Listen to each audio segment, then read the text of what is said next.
In the video Brother's Keeper, where I talked about doing acts of kindness and showing brotherly love, which also makes us feel good to help others, as well as leads to stronger bonds with those that we love and even strangers. A question this has brought up is how to love yourself as well. How to love oneself authentically and genuinely. I am so glad you want to become better at relationships, especially with yourself. How do you love yourself? I say love yourself slowly if need be. What is the most important relationship you will ever have?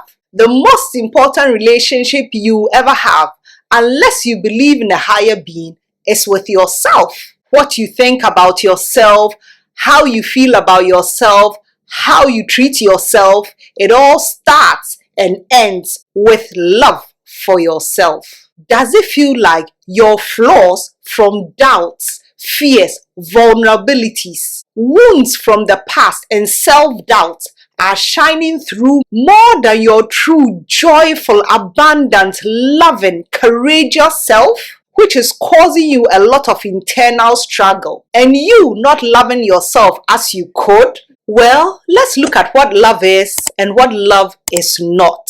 Are you not allowing yourself to need or want for fear of being soft or weak or even a burden to yourself? Well, love is not negative feelings of unworthiness, undeserving of good, or lack of proper care. Neither is it a belief of not being enough or fearful you'll be rejected, allowing yourself to be walked all over, disrespected, or mistreated. Nor do negative self-talk or negative internal dialogue fall in the category of loving yourself. Love is, and loving yourself slowly means being able to see your fears and vulnerabilities for what they truly are. Not things to be hidden or feared, but simply things that are hindering you that you need to become aware of and work through. Then you gain a better awareness, understanding, and love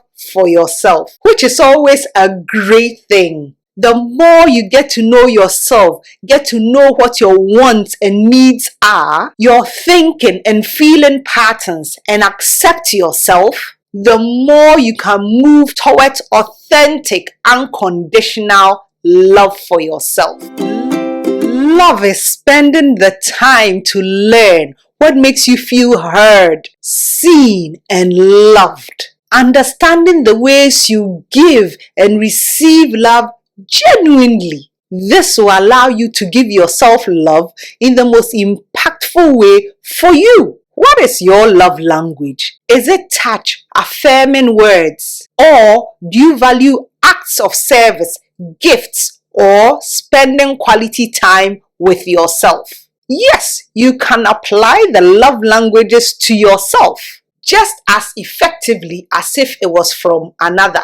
Let's get rid of the limiting beliefs such as, even I can't love me. I just can't love myself. Loving myself is not in the cards for me. These false beliefs are holding you back from fully embracing love for yourself. Give yourself the love and care that you desire by finding your particular love language from the 5 love languages from Gary Chapman. This way, you are able to give yourself the right kind of love for you, for your needs, so that you can receive love, accept the love you give yourself, even if slowly. Each step in the right direction is progress, and progress deserves celebration. Let's celebrate you and your authentic, genuine love for yourself. The side benefit of loving yourself is that it makes all your other love relationships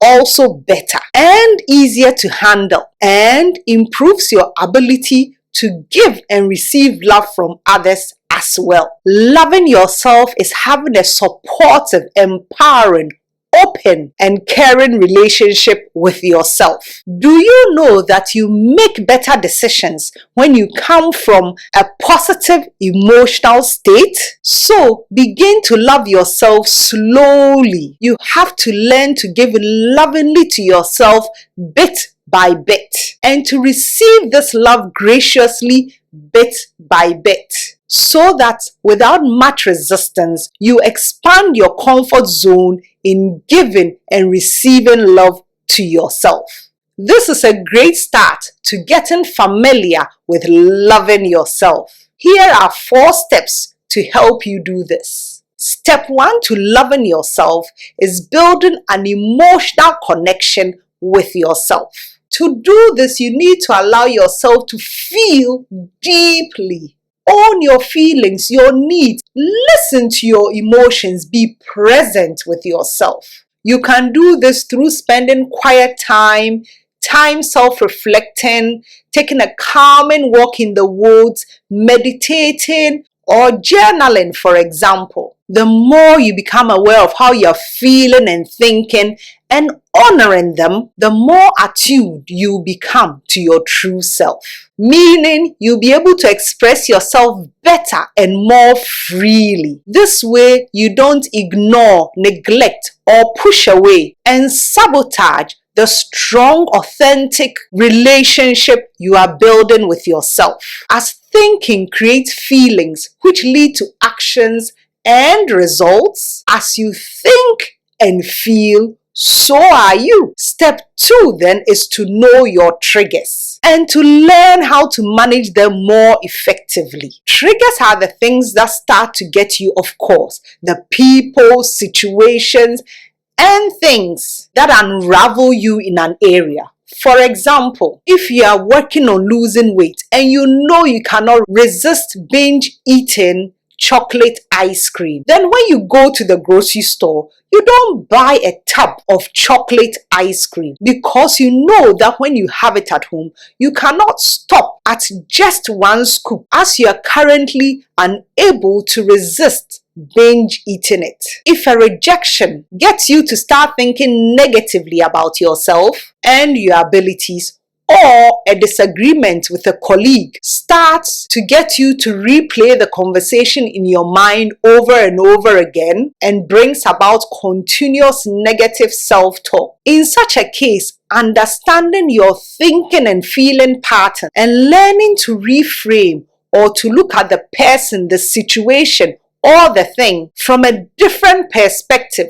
from a more empowering instead of a disempowering way, as something temporal, an unlikely happenstance, as opposed to a permanent, long-lasting situation you cannot overcome. Reframing is a great method to use in such situations. Step 3 is to monitor your automatic negative thinking, to catch limiting beliefs before deciding to accept them as true. Be like Detective Sherlock Holmes and assess your limiting beliefs to see if they are true or not. Find evidence before accepting any unbeneficial thoughts that pop into your head. As you may know, research suggests that we have over 70,000 thoughts that we think in a day, and about 80% of them are negative. So you really have to be vigilant about catching, rejecting,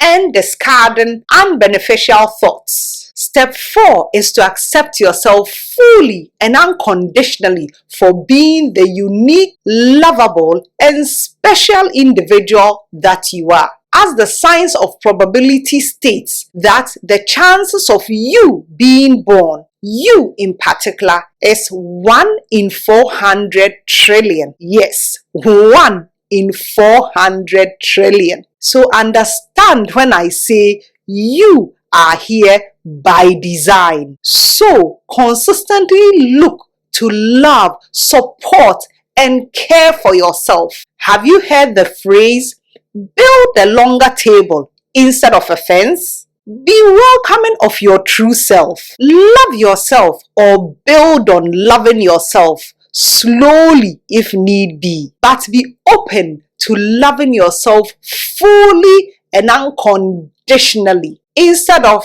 blocking yourself off. Much love to you, champion. If you've loved this video, please give it a like and share it with others who may benefit. Also, subscribe and hit that notification bell to be notified every time a new video is released.